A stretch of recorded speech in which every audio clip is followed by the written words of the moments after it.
할렐루야. 오늘 옛날도 하나님과 함께 승리하시길 축복합니다. 오늘 13장은 이제 특별히 거짓 선지자들, 그리고 이 거짓 선지자 뭐라고 표현은 안 했지만 점치는 여자들, 점을 치면서 자기가 예언을 했다라고 말하는 그 여인들, 그러니까 통칭을 해서 이 거짓 선지자들에 대한 심판의 그러한 예언인데요. 말 그대로 거짓 선지자라고 하는 이 명칭 자체에서도 나타나지만 이 거짓 선지자의 특징, 여기서 지금 2절, 3절, 6절, 7절, 9절, 10절에서 계속 반복되고 있는 그런 특징이 있어요. 그건 뭐냐면 거짓이죠, 거짓. 무슨 얘기냐면 자기들이 하나님의 계시를 받았다는 거예요. 하나님 말씀이라고 하는 거예요. 그런데 하나님 말씀을 받았어, 안 받았어요? 아니에요. 하나님 말씀 받은 게 아니에요. 하나님의 계시가 아닌데 그것을 하나님의 계시라고 그렇게 거짓말을 하면서 사칭을 하는 거죠. 있을 수 없는 일이에요. 요즘은 이제 보편적으로 이제 그 뉴스를 보면 뉴스 이제 하단이나 상단에 어떤 사람들이 등장하잖아요. 누구죠? 수화 통역사.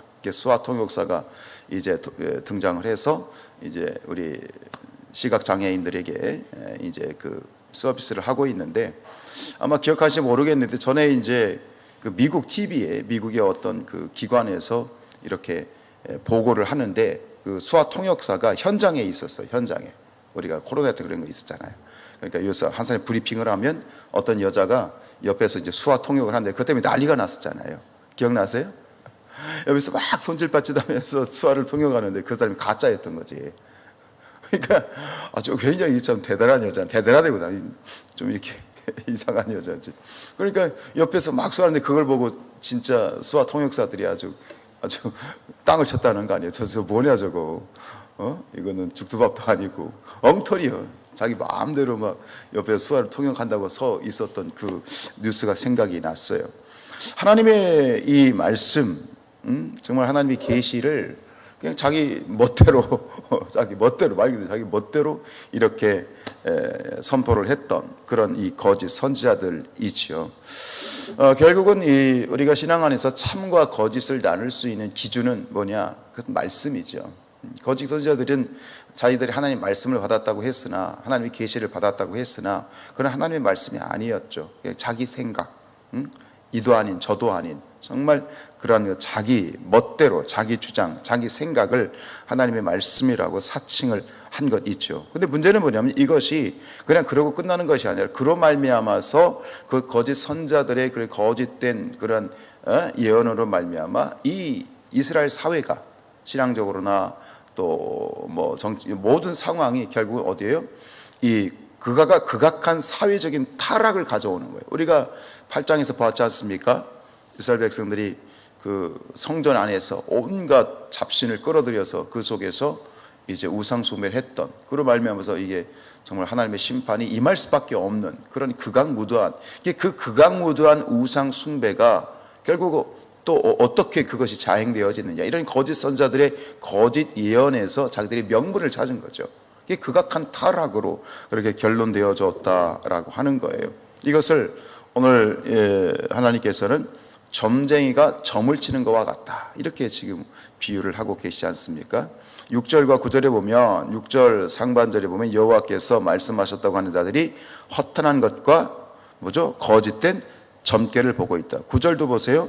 그 선자들이 허탄한 묵시를 보며 거짓 것을 점쳐다. 점쟁이들이라는 거죠.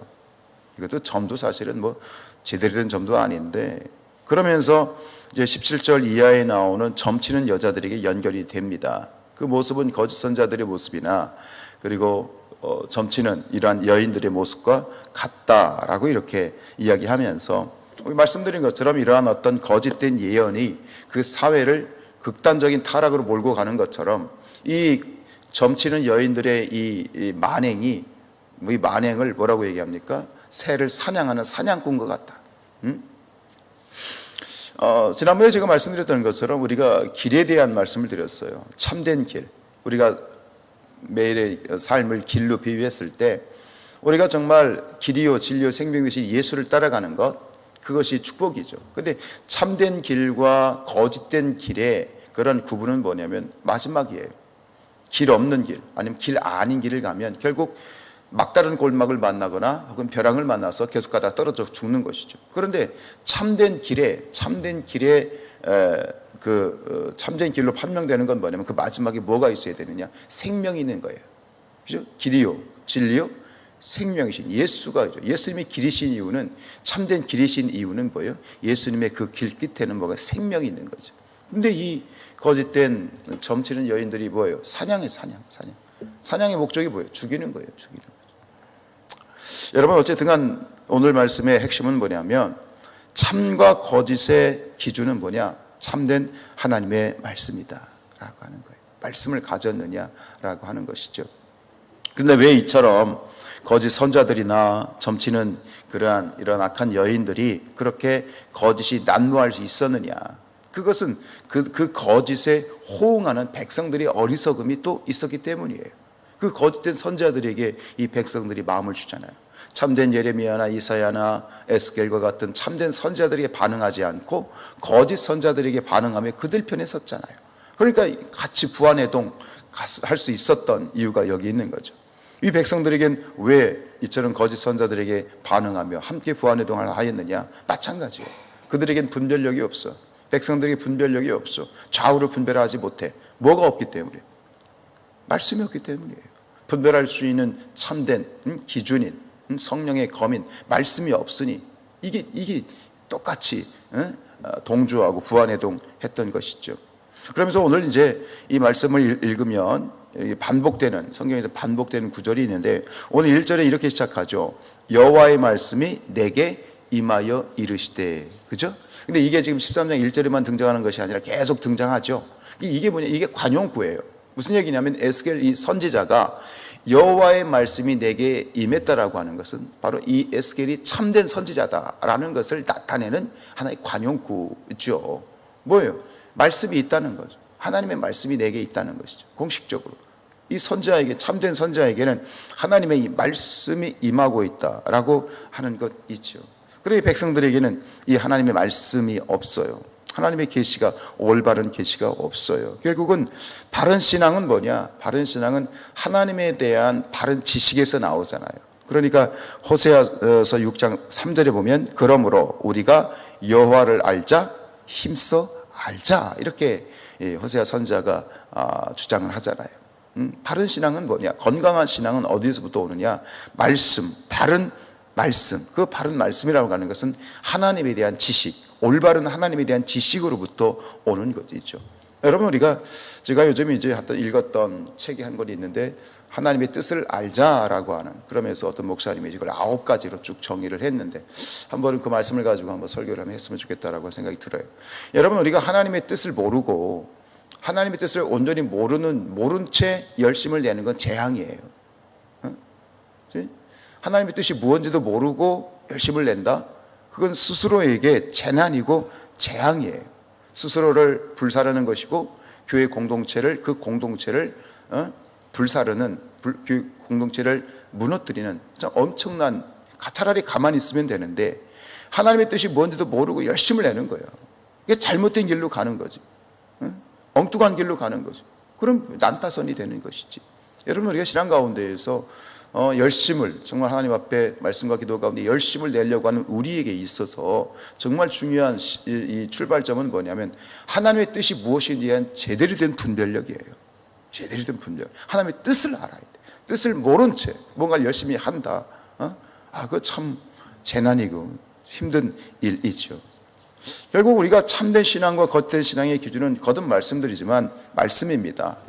특별 계신 하나님의 말씀을 옳게 분별할 수 있는 그런 분별력이 저와 여러분들에게 있어지길 축복합니다. 그래서 담임 목사를 위해서 기도할 때 중요한 제목이 뭐냐면 하나님이여, 담임 목사님이 하나님의 말씀을 제대로 쪼개게 해 주십시오. 이게 쪼갠다는 표현을 쓰는데 하나님의 말씀을 쪼갠다는 건 잘 분별한다는 이야기거든요. 저도 늘 말씀 앞에 서면 두렵습니다. 매일마다 이 새벽 말씀을 준비한다는 것이 사실은 이게 쉽지가 않은 일인 것 같아요. 이 새벽 말씀을 준비하는데도 몇 시간씩 이게 하루에도 거의 앉아가지고 뭐 별거 아닌 것 같지만 참 두려운 마음으로 내가 잘못 이 말씀을 쪼개버리면 그 말씀을 듣는 성도들이나 또 저 자신에게 재앙이기 때문에 늘 참 노심초사하면서 말씀을 준비하는데, 어쨌든 간 선명한 우리 신앙의 기준은 분명합니다. 신앙의 기준은 말씀입니다. 말씀이 그렇다면 그런 거고 아니라면 아닌 거죠. 그런데 이것을 우리가 듣기에 좀 힘들다고 그래서 내 마음에 부담이 되고 찔림이 된다고 그래서 배격하는 것은 참 어리석은 일이죠.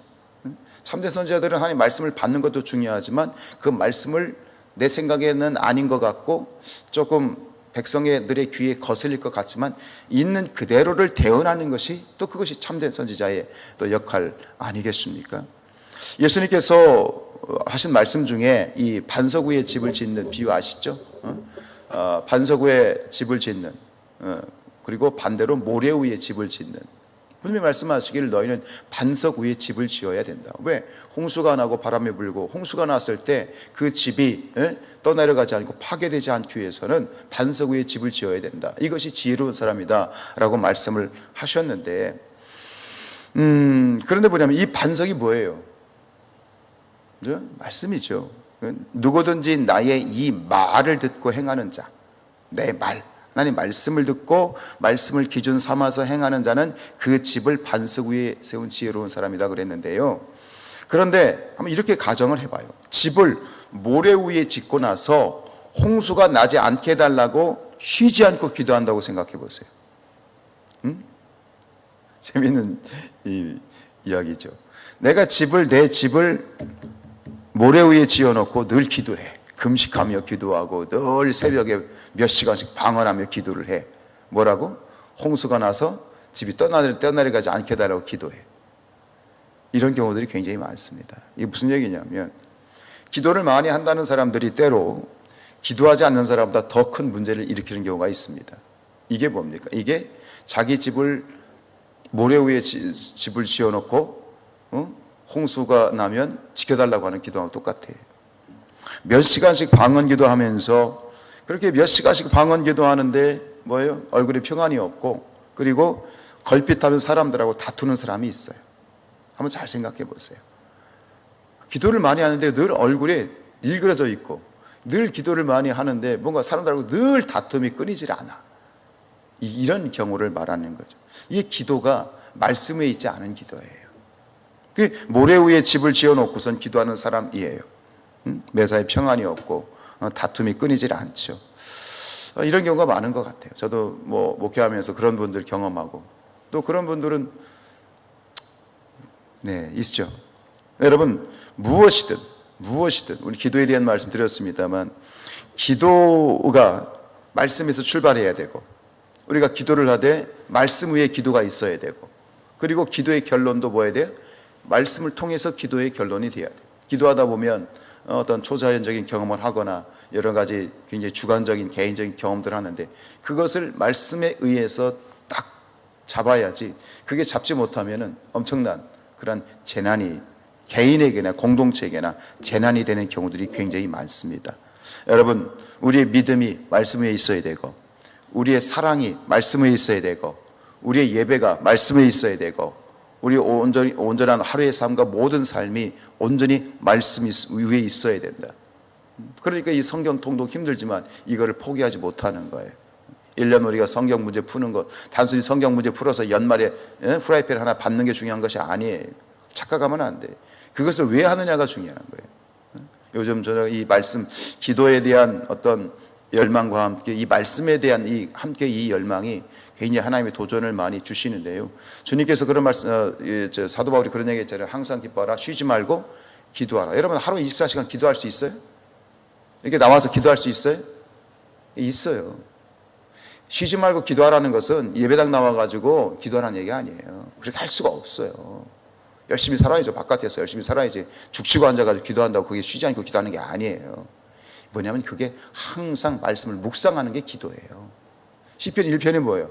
복 있는 사람은 주야로, 그렇죠? 주야로 하나님의 말씀은 뭐예요? 묵상하는, 그게 기도예요. 그러니까 이 기도라고 하는 것과 말씀은 직결돼 있어요. 쉬지 않고 기도한다는 거, 그걸 착각해가지고 막 예배당에 나와가지고 막 하루 24시간 기도한다. 그게 기도가, 그게 쉬지 않고 기도하는 게 아니에요. 결국은 항상 말씀을 가지고 오늘 나에게 주신 한 구절의 말씀을 가지고 늘 언제 어디서는 그 말씀을 가지고 묵상할 수 있잖아요. 생각할 수 있잖아요. 그게 바로 쉬지 않고 기도하는 것이다 라는 도전을 제가 받습니다. 여러분, 오늘도 우리의 삶의 모든 면면마다 하나님의 말씀이 있기를 축복합니다. 얻은 것들이 말씀이 있고 하루 종일 말씀을 붙들고요, 묵상하시고요, 그 말씀을 가지고 기준 삼아서 오늘 또 승리하시기를 주님의 이름으로 축복합니다.